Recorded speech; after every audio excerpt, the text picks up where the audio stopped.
তো হ্যালো বন্ধুরা, কেমন আছো সবাই? আশা করি সবাই ভালো আছো। তো হ্যালো বন্ধুরা, এখন যাচ্ছি আমি বাজার বাবা আর ভাইকে নিয়ে।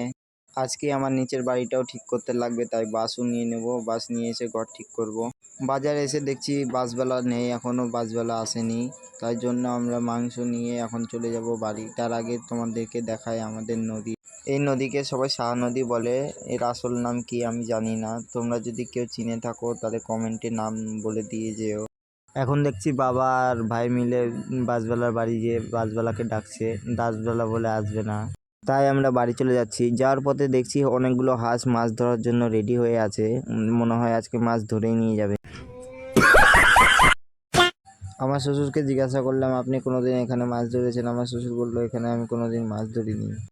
সবার আগে তোমাদের কাছে ক্ষমা চেয়ে নেবো, কেননা আজকে বিজয়া দশমী, সবাইকে জানাতে ভুলে গেছিলাম আমি।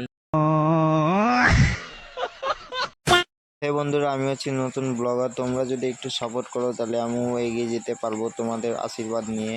অনেকে দেখেছি আমার ভিডিও দেখে কিন্তু লাইক আর সাবস্ক্রাইব করে না। তোমরা একটু করে আমার পাশে থাকবা, তোমাদের হাত ধরে আমি এগিয়ে যেতে চাই। তো ফাইনালি বন্ধুরা চলে এসেছি আমি বাড়িতে এসে রান্না বসিয়ে দিয়েছি। তারপর কলপারে এসে দেখছি আমার বউ মাংস ধুচ্ছে।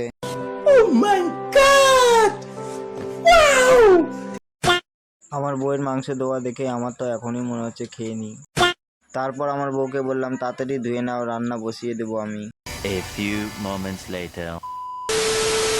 তারপর এসে দেখি এখন ওর ধোয়া হয়নি। আমার তো মাথা গরম হয়ে যাচ্ছে দেখে। তো ফাইনালি বন্ধুরা ধোয়া শেষ হয়ে গেছে, এখন করবে রান্না। अच्छा ठीक। তো হে বন্ধুরা, দেখো রান্না হয়ে গেছে, এখন আমি খাবো। ভিডিও ভালো লাগলে লাইক করবেন আর সাবস্ক্রাইব করবেন।